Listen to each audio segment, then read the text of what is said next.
Hello, everybody, and welcome to another edition of our Community Access. This week, we will visit with the Oxford Fire Department Chief, Scholz. Then, Teri and I went to the Bald Mountain Gun Range to visit with the Silver Bullet Shoot-Off. Then, we went to Addison Township to visit with the Addison Fire Chief. And finally, Pauline Bennett and I visit with the Addison Library to visit about their summer plans. All today on our Community Access.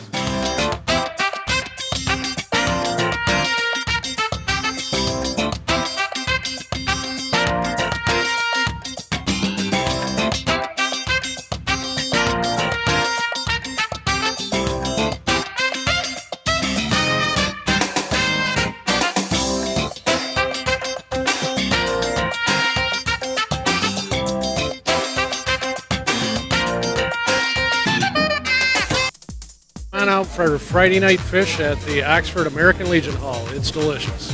We love the Legion. They have great fish and good family fun. American Legion fish fry. It's awesome.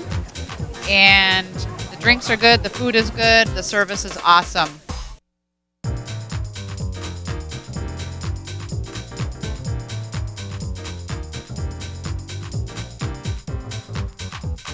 Welcome back.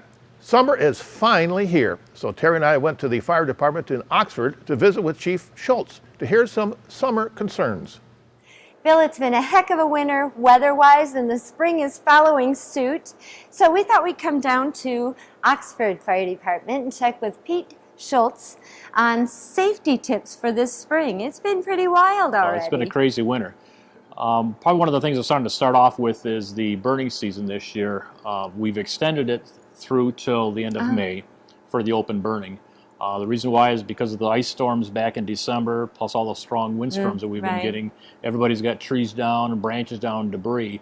Ordinarily, this season would have closed as of April 30th for open burning, but we've extended it through the month of May till the end of it, so hopefully everybody can get the brush and things like that cleaned up in the yard and do their spring cleanups. And keep it at the brush and the just the wood from the trees, Absolutely. right? Not just your regular With trash. that, there is no burning of leaves allowed at any time, nor is there any building debris or garbage or grass clippings or anything like that. It has to be just brush and a manageable burn pile. You have to call in. You have to have a burning permit. You have to call in every single time you want to burn so that everybody knows that you're burning. We ask that you call in between the hours of roughly 8 o'clock in the morning till probably no later than 8 o'clock at night, because otherwise when the phone rings at nighttime, the guys are here, potentially sleeping or whatever. You don't want to wake them up and calling. So if you keep the phone calls till then. Also, make sure if you are burning outside that you've got a means of a hose or water and a bucket or something that you can help put the fire out in case it gets away from you. Always pay attention to the wind. If the wind starts to gust or pick up, be very careful and keep in mind of that. Make sure the children aren't playing nearby. You cannot use gasoline or diesel fuel or anything like that to start the fire, because there's always a hazard of that splashing back on you and catching on fire. Also, it needs to be kept away from the property line. You need to be at least 10 feet away from the buildings or the like a deck or anything like that, a minimum for the small campfires or anything like that. But if it's a bonfire, you've got to be at least 50 feet from the property lines and the house. Any tips on how they should prepare the area? Should they dig a little hole or something? Absolutely. Preferably, it should be a clear area on the ground of bare dirt if you're doing a brush pile. Or if you're using a campfire in your backyard, it should be in a regular, what we call a fire pit with stones around it or bricks, whatever. And then with the small campfires, they should have a screen over the top to keep sparks from flying into the tall grass or everything. Rake the leaves away, grass clippings away, so there's no chance of it spreading out into the lawn or anything like that. And let me be clear, you say you need burning permits, and that's not just so we can make money in the community or the village. That's actually so you know what's going on in the community if somebody calls in. Or... A burning permit doesn't cost anything. It's free. One of the few things in life that are still free. They're available here at Oxford's Fire Hall Main Station on North Washington Street. Just come in. You have to have an ID to prove where that's your property, where you live. And there's instructions on that tells you what to do. With the burning permit, though, we have it on record, so in case somebody's driving by and sees smoke coming from behind somebody's house or behind their garage, that they're not calling it in to say there's a possible structure fire. So it saves us racing out a lot of times to something that we don't need to. And then through the rest of the year, you mentioned the little burning pits. I know for a long time that was not allowed in the village. Correct. Township, yes. That is an allowed activity now in the village, right? And then, Yes. well, go ahead. It is allowed in the village now. They have to have, in the village, the only thing you're allowed to do is a small campfire or a recreational, like a chimney or one Yeah. of those self-contained fire pots. Again, those have to have a lid over the top of them. Oh, right. And it's mainly for recreational purposes. We're sitting around at night watching a campfire, roasting marshmallow, that sort Sure. of thing. Everybody loves to do that. The only thing, keep in mind common sense, be courteous to your neighbors. That was one of the reasons why it wasn't allowed in the village for so many years, because the homes are close together. And in the summertime, when everybody wants to sit out at night in the campfire, keep in mind where that smoke's going. If it's going into some of the neighbors' windows and everything, keep in mind of that, because there are people that are allergic to the smoke and it bothers them. So please be courteous and mindful with that. And that holds true also with all the brush burning that's going to be Absolutely. happening. Yeah, I was going to mention that. Any other safety tips for the inclement weather that we seem to continue to run into? I know it's not just us in Michigan, it's across the country, but in our local little community, I know we look at tornado activity. Any tips or advice Yes, there? one of the things, especially on your home, do an inventory of the trees in your lawn or in your yard area. You know, if there's already branches that are hanging over the top of the house or over the garage or anything like that, you know, have them cut back, especially if there's any ones that are dead or diseased. Get those cut back out of the way, because ordinarily it looks like everything is good until you get a windstorm. Well, keep in mind that's 75, 80 feet in the air. When that tips over, that's coming right on top of the house. Sure. So by all means, keep good track of that, get those cleaned up. Also, to prepare yourself, to make sure that in the house, always make sure you've got a couple flashlights with good batteries in them, Right. a couple candles safely by that. It doesn't hurt to always make sure you've got a generator if at all possible. And if you are using a generator, make sure you always use it outdoors. Do never use it inside your garage because of carbon monoxide poisoning from that. Keep a list of contact numbers, emergency numbers that you can call for family and friends in case something happens and you need to get a hold of somebody. Or make sure your family has your numbers that they can get a hold of you if you have to evacuate or leave someplace else. Always make sure with your cell phones to try to have what we call the ICE number, what you're there in case of emergency contact, and it would be whoever you want as someone to contact. And we can, as a first responder, if we have to get your cell phone, we can dial ICE on your phone. Number would come up, and that's the number that you would wish us to I never call thought for. of that. I will do that as we leave here today. That's great. And so as far as kids playing outside, traffic concerns, anything different that we should look out for in the spring as opposed to that icy weather in the winter? One, always with the children riding the bicycles or skateboards, whatever, try to get them fitted with a proper helmet. Very So good. they're safe when they're prevent from falls and or the elbow pads and the knee pads that they do have for the children. The Oxford Fire Department has cooperated with McLaren Hospital for the last 4 years now. We've been providing bicycle helmets free to all the second graders in Oxford area schools.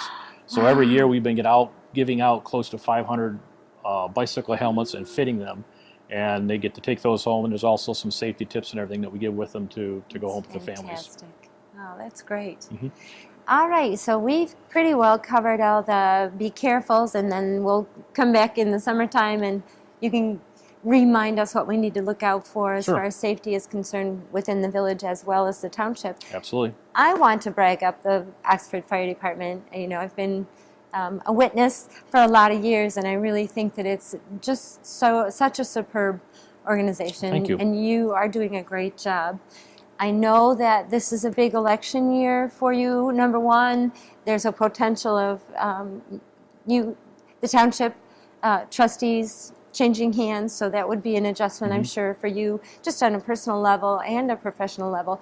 Number one. Number two, you're looking for additional funding and continued funding for the fire department, right? Correct. We're looking at renewing the 2.5 mills that we currently have. We currently have 1 mill which is dedicated for ALS, which is our ambulance, our transport service and everything we provide.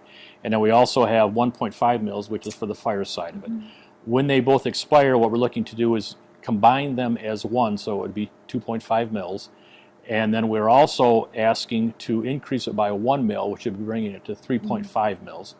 The one additional mill would allow us to hire 2 more full-time personnel, plus would also allow us to hire part-time personnel to work during the day, during the week, when we are short on our coverage from our paid-on call. It's very short right now because we can't get enough paid on call to respond on calls, and in order to provide adequate coverage, we need more help. Right. We've been advertising in the papers for the last couple of years. We had advertisers in the papers right now for help wanted. We're trying to get paid on call and advertising for them, and we're not having any luck getting them in. This is the same issue that everybody across the United Madison States is have. doing the Everybody same is thing, under yeah. the same problem. Just paid on call or volunteers are getting very hard to come by now. Well, they have another life. Everybody has commitments with life. Right. Most families now, both spouses are, both family members are working. The children have so many activities going on that they don't have time to be able to commit to the extra training and everything it takes to be a paid on call. So with that shortage, we don't have enough people showing up for calls on a consistent basis, that we need somebody here full time to be able to help drive the ambulance and drive the fire trucks. Now, So how many full-time firefighters combined do you have with both stations? And let me remind everybody, that 2.5 mils is for 2 stations, correct? Correct. It covers Yeah, two that's pretty stations, good. one on North Washington Street in the village, and we also have our substation, which is on West Drainer Road on the corner of Newman Road. That's great. And we have 24-hour, 7-day-a-week coverage at Yeah. both stations. And right now, there's always 3 people on staff every single day, 24 hours a day. What this will do by hiring the extra 2 people will allow us to have 2 people at each station 24 hours a day. That's not unreasonable. Not at all, and it'll help us, provide coverage. We do, like I said before, we are very short during the daytime sometimes, that we barely have enough people to pull the trucks right now. So I don't want to get to that situation where a call comes in and I've got nobody to respond. Right. So with the added millage, that allows us to hire 2 full-time people. We're going to talk more about that this summer. Yes, we are. Good. Right before the primary. So thank you for taking the time to talk with us. Sure. And thank you for helping our community every day. I really appreciate Glad to do it. you being here. Thank you. Bill, I'd love to stay here, but we got to get going. Thanks, Chief. Next up is the first annual Silver Bullet Shoot-Off. With the story is our reporter, Teri Stiles. Teri? Hi, Bill. No, we are not in Oxford. Yes, we're outside and it's a beautiful day. And we are at the Bald Mountain Shooting Range. And I am with Rod, Melissa, and Joe, and they are part of the Lone Ranger posse. So you've heard a lot about the Lone Ranger stuff going on right now. This is related to it. This is the Silver Bullet first annual Silver Bullet shoot-off, and that is coming up at the Bald Mountain Range in order to raise funding for our Lone Ranger Days Parade. And Rod is the head of the posse for the parade, but Melissa, you're the person I want to talk to. This is going to be a big deal, and you put it together. I've been working on it. It's going to be a lot of fun. It's not your typical competition. Kill shots are worth less. In some cases, we will subtract points because the Lone Ranger didn't shoot to kill. So we're going to be creative with our targets and creative with our scoring. It's going to be totally different than any other shooting competition anyone's ever been to. Cool prizes, cool trophies. It's going to be a blast. On July 14th from 3 until closing about 7. Joe piped in and helped me a lot with this interview. Joe, you're doing some fundraising and you're gathering sponsors, correct? We just got a new one? We just got a new one. We have Jerry's Gun Shop in Rochester, Michigan, and he's been gracious enough to help underwrite this event. And we're going to use that funding for events such as the parade and maybe a couple other things in Oxford, Michigan. So, yes, Jerry's Gun Shop of Rochester, Michigan. And we are now appealing. This leads me, good segue, to appealing for sponsorships. What do we need still for the parade? Well, for the parade, we have Devin Skillion coming in. I believe Channel 4 Anchorman has a band. We need a sponsor for that event. We also have the 5th Michigan Regiment coming in. A lot of people really loved them last year. We have a lot of things like T-shirts, etc. that we're doing. And the whole idea, Terry, is to bring some attention to Oxford and to the idea of the good guy theme, that sort of thing. It's not specifically about Brace Beamer. It's more the character of the Lone Ranger, the good values that we see expressed in that Lone Ranger character. But Oxford's fortunate enough to have that as something that we can take advantage of in our community. And something we already have. It's brought, just in the last couple months, it's brought activities together already. We had a thing at OCTV for the middle school kids, but we are still looking for sponsors, correct? Yes, correct. And if there's anybody out there that would like to sponsor this, they could get a hold of Rob. Where was the best place for them to contact for sponsorship? Well, Joe, probably the best place in general, 2 things you can do. One is our website is homeofthemask.com. I'll repeat that, homeofthemask.com. It's got information about the shooting contest that Melissa just spoke about. Also, the phone number for the Village of Oxford's on there, which is 248-628-2543. So if you call there, the Village has done a great job of helping organize and keep track of things. So that's a great place to at least give a call. If you want to be in the parade, we'd love to have some people in the parade. We're really looking forward to it. It's a true community event, and we welcome all comers. We've got some good response, and we've got people from Lake Orion as well that are going to be in the parade. I think that's pretty great because it's an Oxford event, but we're inviting our neighbors. And on the website, you can download a registration form for the parade, correct? When do you need that back? Well, Melissa, why don't you answer the question about when we need the registration back? Because we know the event is July 4th. The shoot-off is different, but when do you need it for the shoot-off? I'd like to have all the registrations in by the first week of July. We will take them later, but, just so we know how many. Numbers are running now. Yeah, the numbers are running, what we need as far as the food and the targets and everything go. What I did want to say is that registration forms are available at both Oxford banks in Oxford and Orion. They're available at both of the village offices. They're also scattered through town. If you see this poster, most likely that merchant has agreed to keep some of the registration forms behind their counter for me. And on the registration forms is all the methods of payment and how to go about doing that. And you also have vendors at that event? We're looking for vendors, yes. Teri, one of the vendors we do have is a gentleman who provided some of the prizes for the event. As Melissa said, we had some pretty neat prizes. And I will spill the beans on one prize that I think is pretty cool. There's a gentleman named Don Faulkner who lives in the Leonard area. Don he's an engineer by full-time occupation, but he also hand makes wooden pens. They're very classy, they're cool. We've got pens, and it has a gun mechanism on the pen itself. So I'm spilling the beans a little bit, but I think it's a pretty special prize.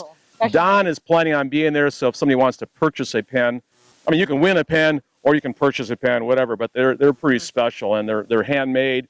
The ones we have, I think you really like. They've got this white birch to them. They're very, very attractive. That's one of the prizes, and I know Melissa's done a wonderful job getting some other prizes too, car washes and all kinds of things.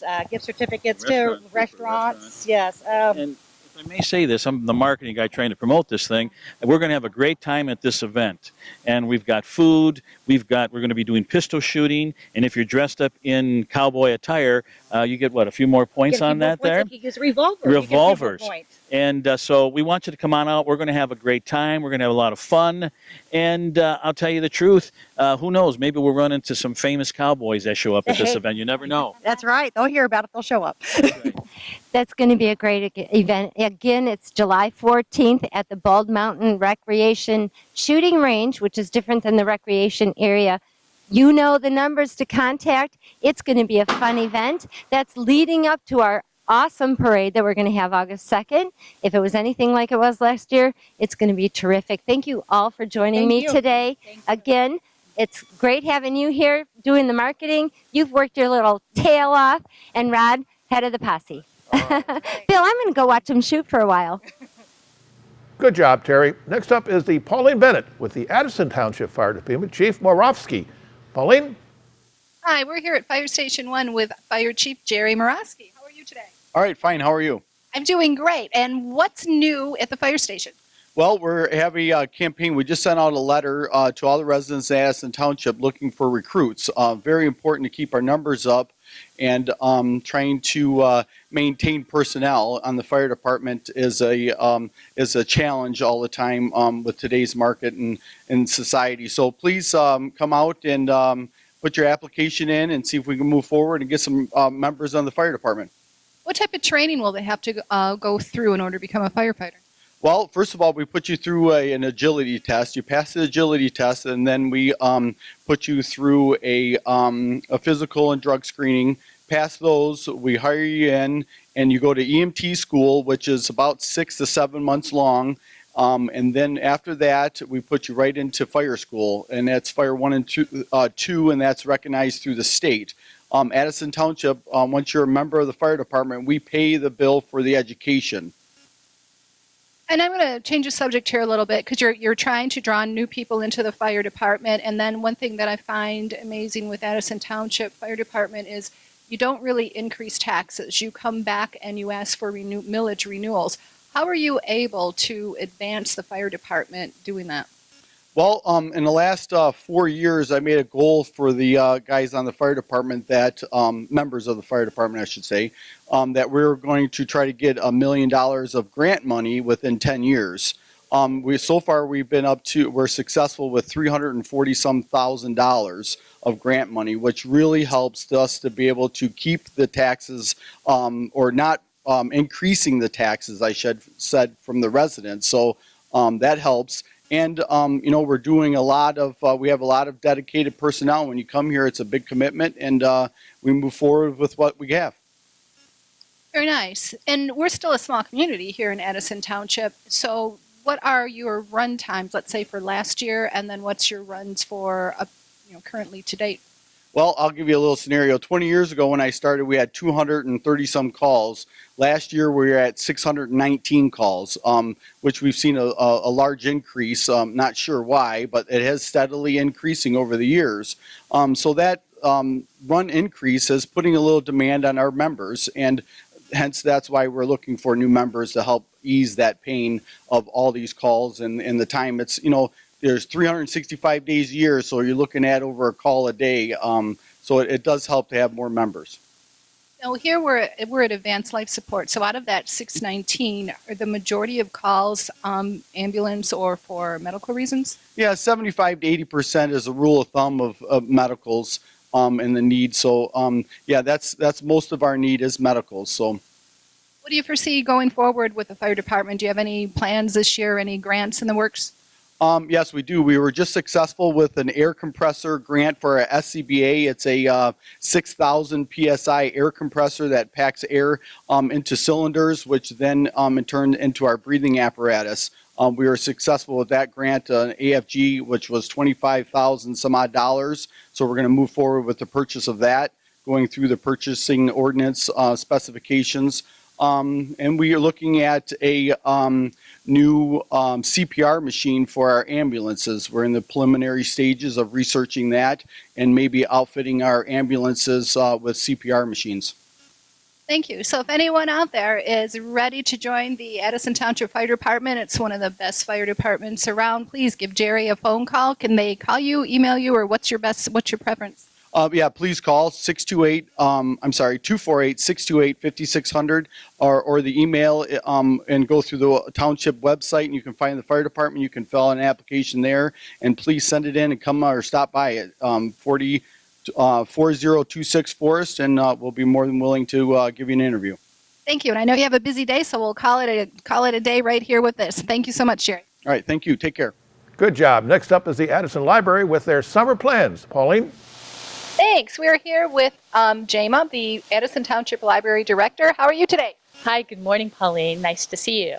Nice to see you again. So what is new at the library? Well, we're rolling into the summer reading program season of the year, and we are looking forward to our kickoff, which is June 18th, and we have Baffling Bill on tap that night. So we hope everyone comes down to see him and to pick up their reading logs and get started with summer reading. Tell me more about Baffling Bill. What's that about?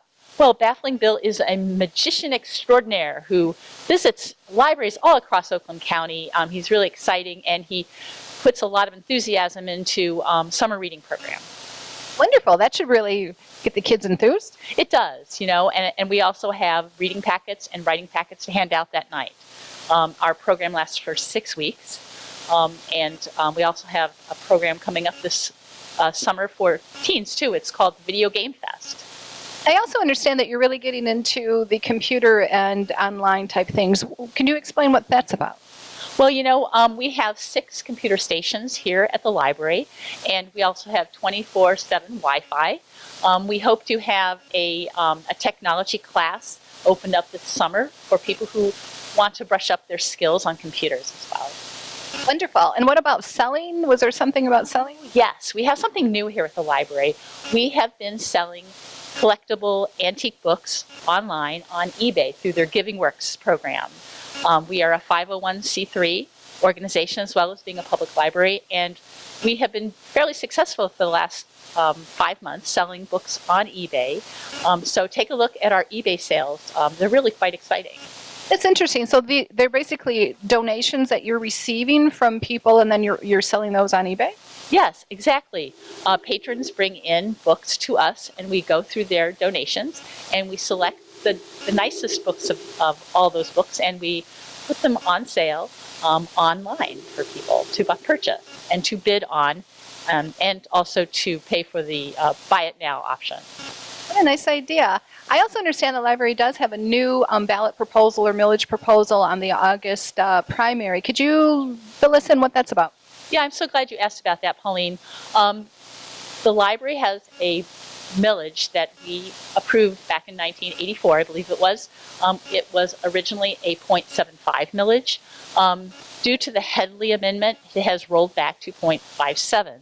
And also due to falling housing values, our millage has decreased over the years. So we are not getting as much funding as we did. We've probably lost about $40,000 in funding over the last 5 years. So we are proposing a new additional millage of 0.25. That's a quarter mil. And for houses that are, I'd say the average homeowner whose home is valued at $200,000, that would be an additional $25 a year. So what would this increased revenue be used for? Well, right now, Pauline, we are functioning in the red, and our goal is to function in the black. We would like to add more money into our savings. So we have a rainy day fund.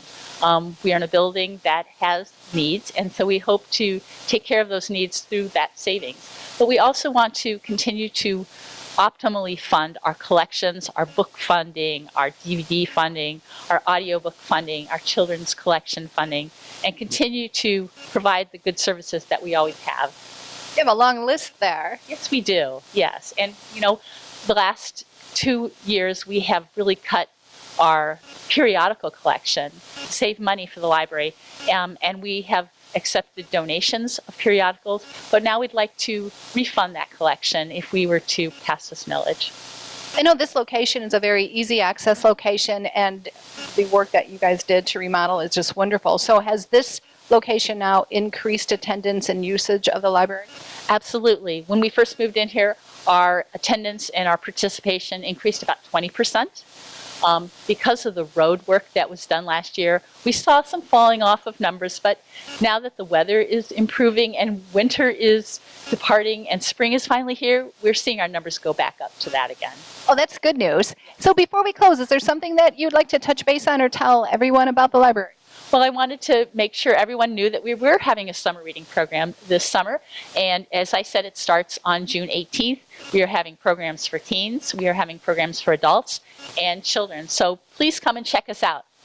You know, before we close, I think I just remembered one thing. Aren't you guys having some type of a race or something? Oh, I'm so glad you reminded me. Yes, I have to remind the public to please come out and participate in the Born to Read 5K. This year we've added the 10K to this event, and it's going to be held at the Strawberry Festival. So at 8 o'clock, it's going to be race day registration. So please come out. We're also, you can have a pancake breakfast before the event starts and join us in the parade after the big event. So yes, thank you. I'm really looking forward to this new location for the event. So you have many events throughout this summer. So if anyone has questions, please feel free to call Jama or any of the other library workers here. And thank you so much for your time, Jama. All right. Thank you very much, Pauline. Well, there you go. That's all the time for this week. We hope you enjoyed our program. So for our reporters, Pauline Bennett, and our reporter and editor, Teri Stiles, I am Bill Service, and you have a great, great week.